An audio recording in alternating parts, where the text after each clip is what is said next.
It is so important that women that are struggling with fertility issues or even have early questions, that they start with their OBGYN, where they already have built up that trust and that relationship to be able to ask those early questions, and also to allow them to be educated and to be empowered about their own health and have their questions answered and feel comforted and supported through the process. There's definitely a bond between a gynecologist and a patient. And her patient, usually they stick with us for a long time. And when they are ready to start the process of getting pregnant and see where their family can go, they get so excited and they get anxious and they want to do it right and they want it to happen immediately sometimes.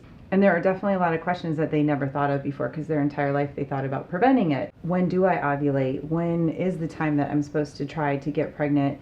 How long will it take? If somebody has been trying for a year to get pregnant and asks their gynecologist what more they can do, and the gynecologist says, just keep trying, then that is definitely a time to go and get a second opinion.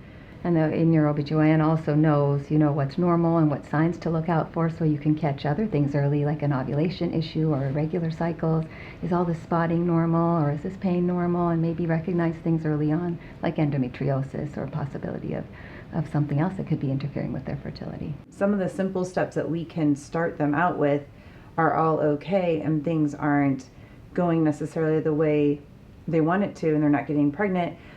Immediately questions will come up. What more can I do? Where can I go from here? And that's when I help them understand that there are certain tests that I can do, but then there is also a specialist that can help them if there is a problem with any of those issues. Because when a test is run, patients always want to know, well, what if something's wrong?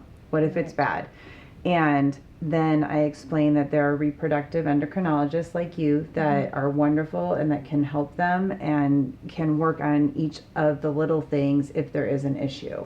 In a lot of ways, an OBGYN and an REI or fertility specialist really are starting on the same page. The training and the background is fairly similar. As an REI, we start as OBGYNs and we learn the same, sort of have the same similar training.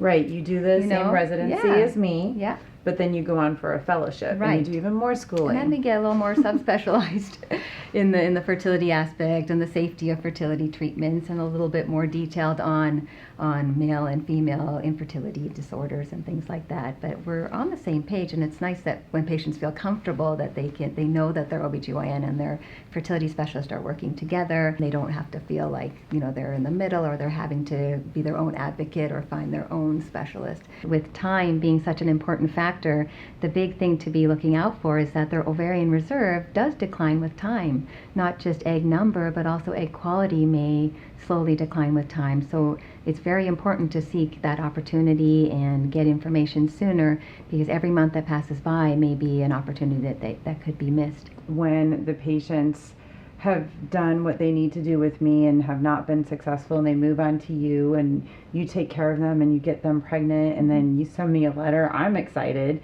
before I even see them, and then I see them, and it's all about communication. But they know too, when they're coming back, I know everything that's happened and what's going on, and they're very happy to come back, because I think they know I tried with them too, even though I wasn't part of it.